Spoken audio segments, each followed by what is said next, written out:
Hey,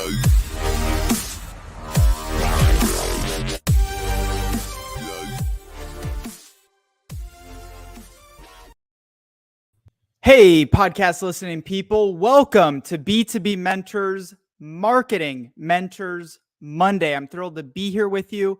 If you're watching live, which I'm live with you every day, 5:30 Mountain Standard Time, 7:30 Eastern, make sure you like this. Make sure you drop a comment. Please, love to hear your comments. And please make sure to share this. If not even, for you, I guarantee you there's someone else in your network who's going to get value out of this content. And I have a real treat for you today. I have a guest interview. And so without further ado, I'd like to introduce you to my friend, Jess Iandiorio. Did I get it right? Pretty much. Close enough. Iandiorio. I always pick guests with like complicated names. I like a challenge. So Jess is actually the chief marketing officer at Starburst, an analytics startup valued at $3.3 billion. She's held marketing leadership positions at multiple billion-dollar valued companies. You've been through, a number of successful past exits, and you're also an expert on go-to-market strategy, category creation. You're a startup addict by your own definition. Yeah. And you love building high-performance teams. Jess also co-authored the SaaS CEO's Guide to Happier Customers. So with that, Jess, welcome to the show. Pleasure to have you. Thank you for having me. Appreciate it. What a nice intro. Thank you. You like it? You enjoyed a little fun, a little bit of music, get the vibes going, Yep, all the vibes. So those of you jumping in here, guys, again, make sure that you go follow Jess, go check out her company. And again, as you're going through this, if you're watching this after the fact or you're listening, please like this post. Whatever you do, it's super duper helpful. But with that, Jess, I'm going to give you permission to brag about yourself. Oh, great. Go a little bit deeper into what led you to where you're at in your life and career today. Okay, awesome. Well, that's every marketer's worst nightmare is self-promotion. Isn't that funny? It's hard. I know. It is kind of funny. Yeah. Yeah. Well, thanks for the opportunity. I'm excited to be here. And we kind of jokingly titled this the $1 billion marketer, but unfortunately, I don't have $1 billion yet. That is the dream. But I have had the opportunity to work for a bunch of successful companies, all of which have either exited for over $1 billion or are currently valued at above $1 billion. So my career started at Forrester Research many years ago. And I would say that's my one big passion is market research, but I've managed to parlay that into a career in product marketing for tech companies and eventually leading marketing overall. So I worked for some great companies. Endeca was the first software company I worked for. They were acquired by Oracle for about $1 billion. And then I worked for a company called Acquia, which was a very cool open source commercialization company based on helping companies build websites with Drupal and digital experiences. They had a very successful exit, over $1 billion. Ended up working at Drift, a company that most marketers would know because you probably use it for your website chat for a short period of time. And that was phenomenal. That was a pre-product market fit experience for me. Loved the team. And then moved on to a really interesting French tech company in the e-commerce space. So they're valued at over $3 billion as well. And that brings me to my point in time at Starburst, where I had the opportunity to join as the first full-time marketer. And I've really been able to build this team from the ground up. And like you introduced, we've fortunately recently closed our Series D. And so now we are valued at just over $3 billion. So there's been a lot behind a lot of these decisions and the companies that I've chosen to join and when and why. And we thought it'd be fun to talk about that today with you on your show, just the importance of the companies you pick and how you kind of approach what's the opportunity here for me in the long term. Now, did young Jess, was she into marketing? I don't know. I mean, honestly, I keep stumbling into these opportunities. In college, really liked market research. My major was called Organizational Communication, Learning, and Design. And, it's now basically called Integrated Marketing Communication. So I don't know that I chose a career in marketing, but my major turned out to be heading in that direction. And then I got some access to really creative classes. I liked that a lot. And I ended up doing consulting projects in town while I was in college around marketing communications, instructional design, and it just kind of flowed. I didn't know. I mean, I always liked communicating, and I took some public speaking classes and did some competitions back in the day. But I didn't really know this would turn into a career in marketing. Yeah, and so I can't tell you that I did dream of this my whole life, but once I got into the tech market and I realized my skills were really well tuned for product marketing and then overall marketing, I just followed it and did the best I could. Yeah, that's awesome. And so, what is it about B2B marketing particularly that you love? Well, I like puzzles. I like very challenging situations and trying to figure out what to do. I like winning.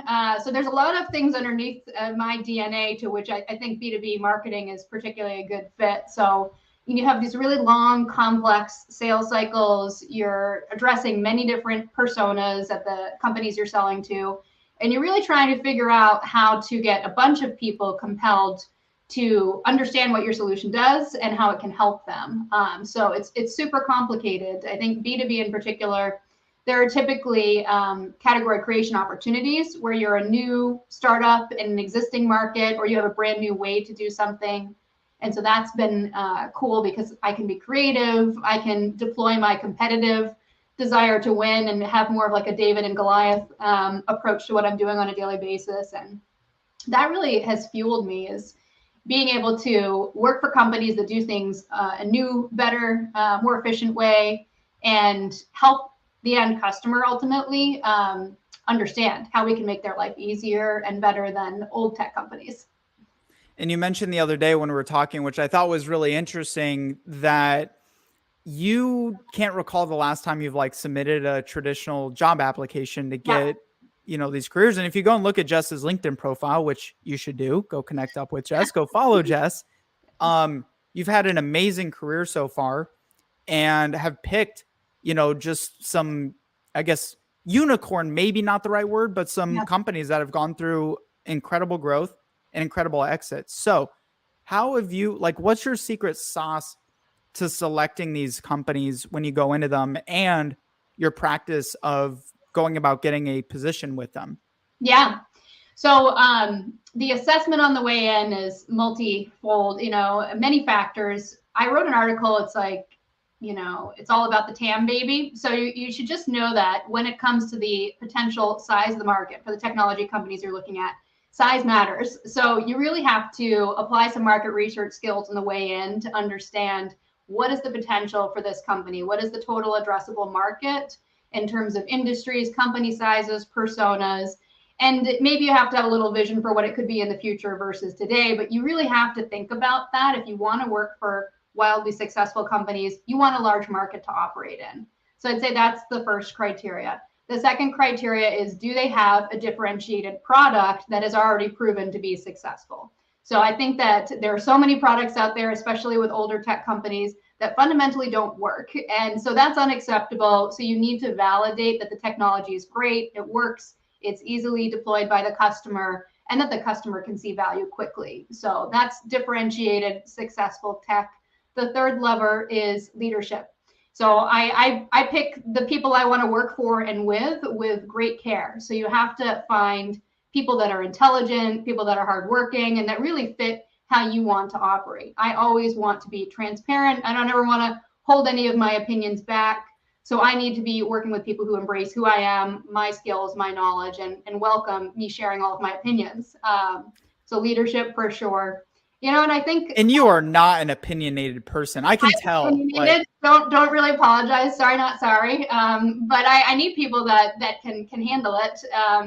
And I can do my best work when I can be myself. And so leadership, check that box. And then the last thing is, look for solid investors. I think a lot of people overlook the quality of VC that's backing a tech company. And again, you have to be very discerning there, because those VCs are going to open doors. They're going to push you. They're going to make you successful one way or another. You have to bring it too, but you want those incredible partners on your side. So definitely look for the big fat TAM, look for a differentiated, successful product, look for a great leadership team, and make sure the company is sound financially with great investors. And those are pretty straightforward in terms of looking for all those checks on that box.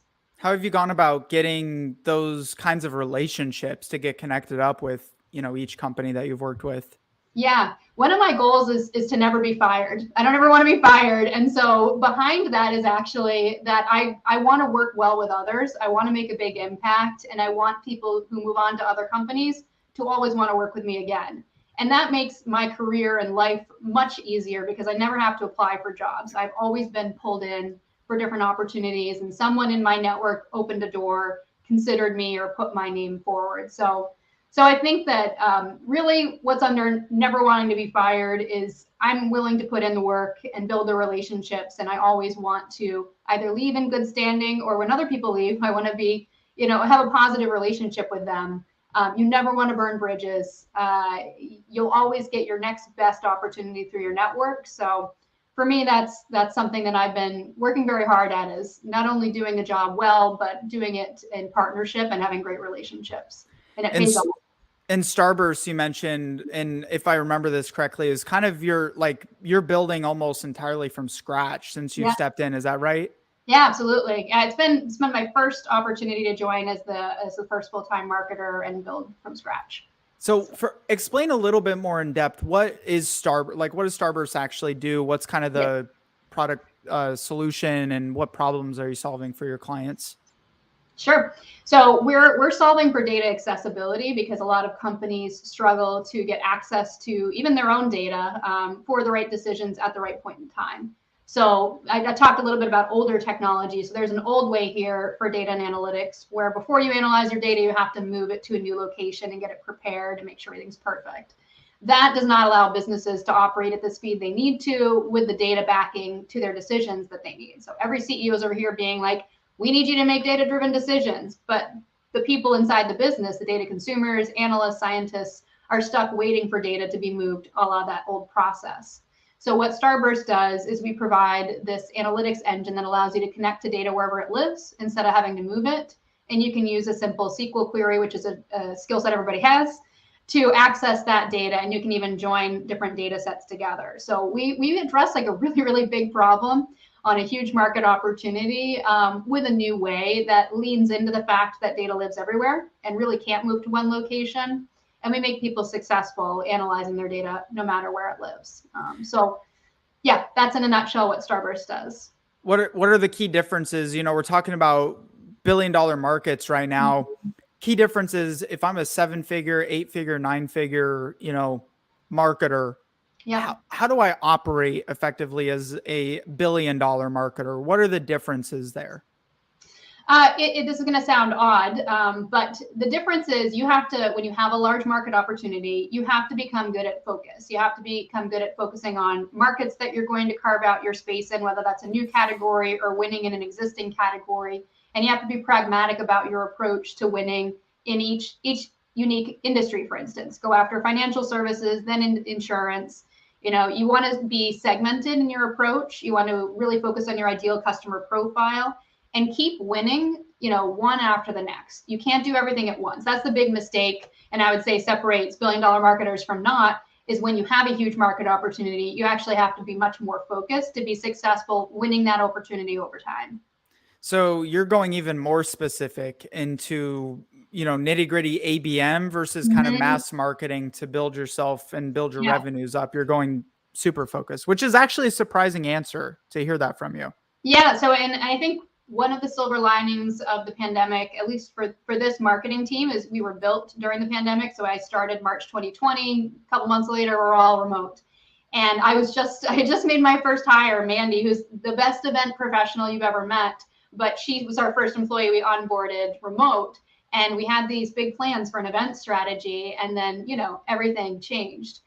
But it gave us an opportunity. And because we were just starting, we didn't have any other big investments made in events. We had the ability to just focus on digital, focus on our ICP. So I remember very clearly when this happened, I said to the head of sales at the time, I need your target accounts now, because the only way we're going to be successful in the near term is ABM. Even though in a typical marketing organization, you would graduate to that, we had to start with that because we needed to be very specific with our dollars. There wasn't a one-to-many opportunity. There weren't large events at our disposal. So the choice we made was we're going to be hyper-targeted. And so we went after very few industries, very specific titles. And then we've grown a lot since then. We address many more opportunities, personas, and industries now. The TAM has actually doubled since I started, because we started with an enterprise product targeting large companies, and now we've launched Starburst Galaxy, our SaaS product, which brings the revenue range in terms of targeting much lower. But we've built up our skill set. We know how to go after at least who we think the ideal customer is, and then find them on LinkedIn, find them where they are researching, and serve up some ads and relevant content and try and get them. So we have our skill set and our tool set ready to roll to interrogate new market opportunities as they come. Yeah, I was interested to ask that too. Like, how are you actually deploying it in paid ads? Sounds like LinkedIn's pretty big for you. And in the paid side, how are you leveraging paid media right now? So we have a pretty significant investment in Google, LinkedIn. We're dabbling in Facebook a little bit. That one comes and goes. We dabble in Twitter a little bit. A lot of what we've invested in on the paid side is LinkedIn, because we can be extremely targeted there. It poses opportunities for targeting and then challenges, because you get personal emails that come in with LinkedIn leads. And so we've adopted different tools like metadata that help us append the correct business information so we can transfer those leads internally to our sales team. But metadata is also helping us just overall scale the spend. And it's been a nice solution to help take a small team and give us more capability with tighter ability to manage the ROI, and then even fix some of those internal problems like lead flow for free mails. Are you doing like video ads or static, or what kind of format are you delivering? We're heavy on video marketing, but predominantly through those channels. So we haven't done a lot of broad video advertising. We have been playing around with some billboards, digital and physical, mainly to amplify an event presence. So because we're B2B, like, we're not sitting on very large advertising dollars. Or at least that's historically how most B2B marketing functions get off the ground. There's not a lot of dollars that are just made available for general advertising. So you have to place your bets, and the bets that we're placing end up surrounding a physical event opportunity that we have, or a big announcement we want to amplify. So we did physical advertising on the 101 in San Francisco in the Bay Area, just outside of San Francisco, and that was supporting our Series D announcement. We advertised on all of the taxis in Vegas for reInvent back in November. That was very cool. So we're playing around with some of those advertising mediums, some of the old tried and true, where we can actually make a big statement in front of a qualified group of people. So you're doing a lot of physical events. Was, obviously back when 2020, right when the COVID fun stuff started happening, that thing that's out there, that thing that's totally around the world. Yes, that thing. I know it Did you move, and do you still implement now a lot of like virtual events, or are you pretty much like physical in person at this point? I would say fully hybrid. We've learned a lot about what does and doesn't work for us for virtual events. Largely when we control the forum, like our big Data Nova event yearly, we turned that into 3 or 4 additional events throughout the year, all virtual. And those are really successful. We controlled the forum, we controlled the quality, we controlled the systems used to execute that well, which is always a challenge. So that works well. Sponsoring other virtual events has been really hit or miss for us. And so 2 years in, we know roughly what our playbook should be like to take advantage of these virtual event opportunities. And now we're starting to layer back in some of the traditional sponsorships. Many of those are also hybrid, so we can add a digital component to it. Field events, some of these things that used to be the tried and true, and now we're having to bring back, which is great, but we have to refactor them a little bit. Have you tried the LinkedIn live events yet? Like a live event streamed on LinkedIn? No, we have spun up our Data Mesh TV show, which we do stream from time to time.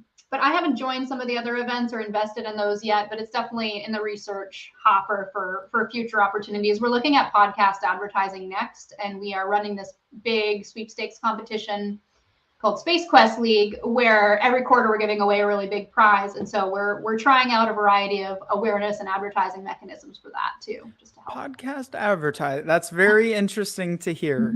I've never thought of doing advertising on this podcast, but I always thought who knows, maybe sometime down the road, just kind of has to be the right fit, but there Mhm. are a lot of niche podcasts out there that are, Yeah. in fact, But you have the audience, and that's, I'm looking to invest in DM radio, is data management radio. And so it's right at, as long as people can find an opportunity where the target audience is clearly there, I think it's worth trying for sure. absolutely. So when in building Starburst out, what are some of the first things that you're looking at to do right away? Like maybe your first immediate, like, I need these hires, I need these tools, and I need these channels, like right off the bat. They're a Mhm. must have.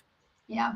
So the first way we started was going after digital marketing skill sets so that we could be really targeted and make use of the ABM tool set. So we were early on investing in marketing operations, critical. I've made the mistake in the past of investing in that way too late. So we were very early for marketing ops and having that support for the team. Digital marketing, content marketing, right there. We've been heavily invested in video marketing, and that's paid off pretty well for us because not everybody pivoted as quickly to video when the pandemic happened, but we were already there, pretty well invested. And we now have great experiences so people can easily explore all of our content. That's a lot of it is in video actually already. So some of those initial skills were your typical demand gen, content, video, marketing ops. And now we're growing into partner marketing, customer marketing, building out field marketing now that opportunity has come back. We're building out our creative skills. So we're looking to hire a designer in the near term. And I can't imagine a cooler brand to work on, at least if you're in the B2B space, because everything we do is space themed. And it's like, if you see our site, it's beautiful. And there's a lot of It is opportunity. pretty cool.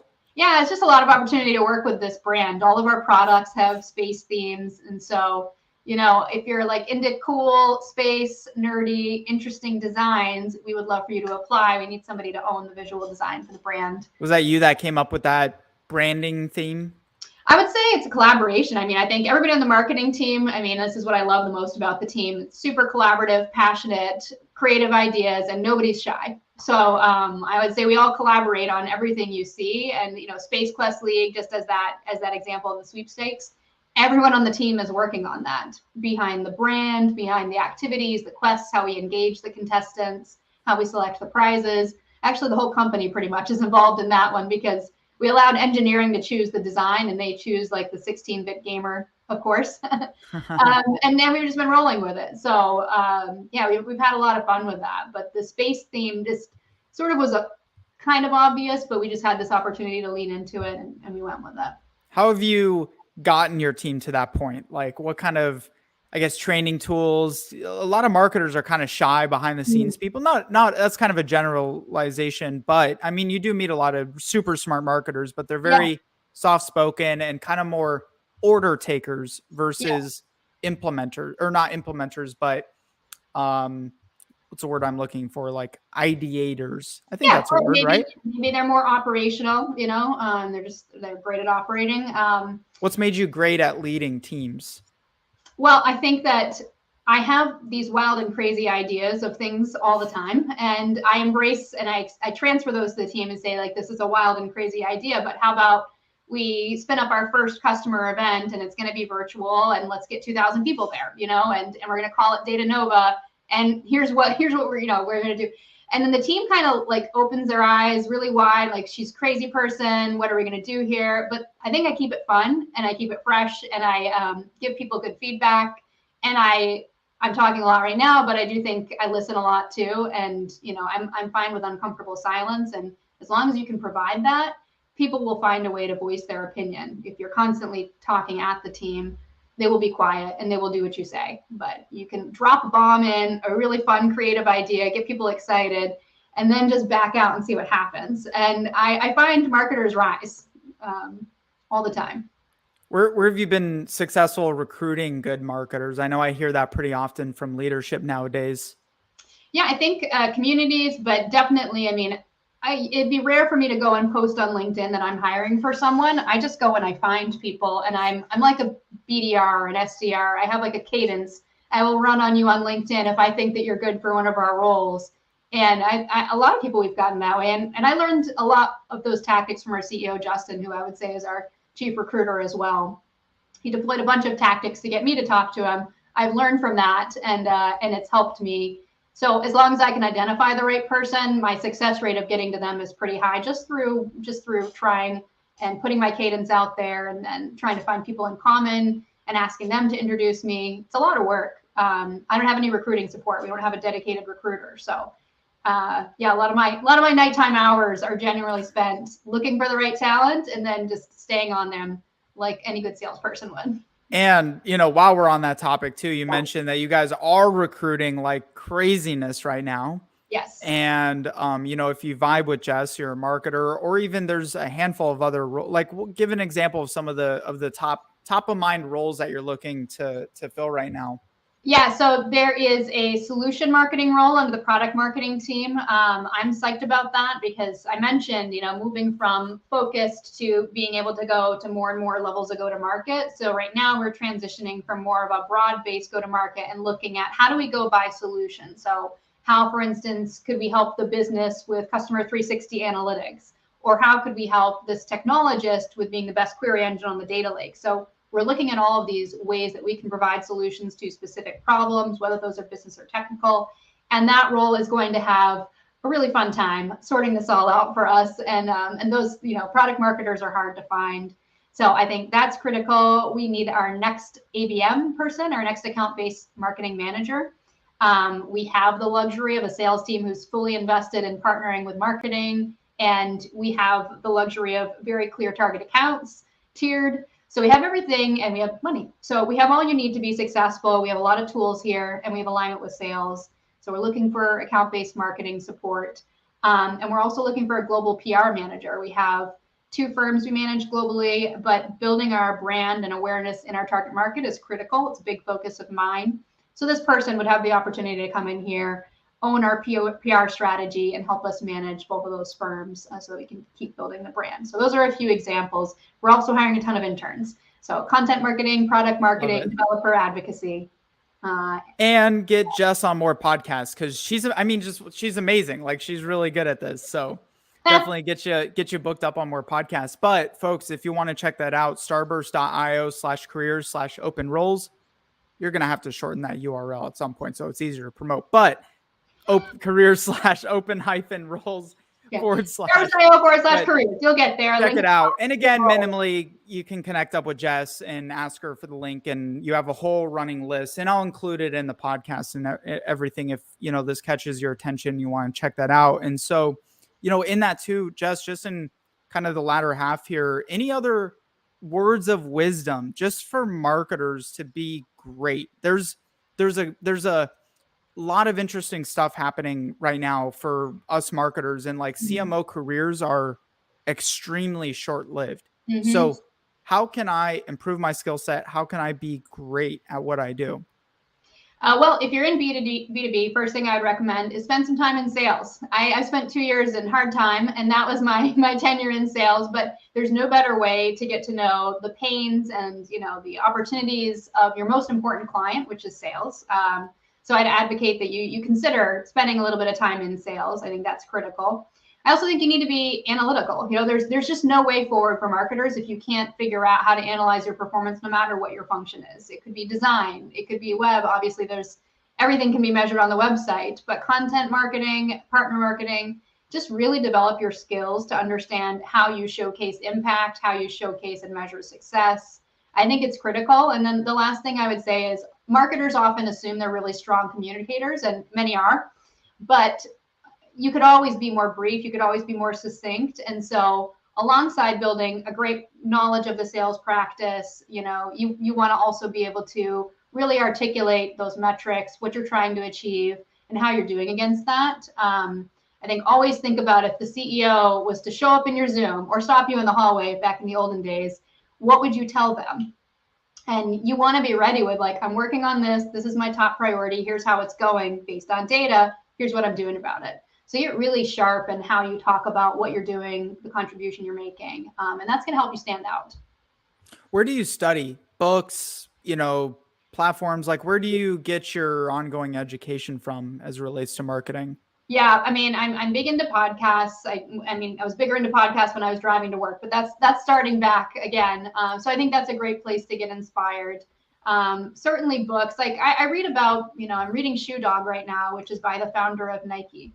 That's a really interesting book on building a great brand. So I'm going to stretch my creative muscles on that side. I also have Frank Slootman's book, Amp It Up. It's right here.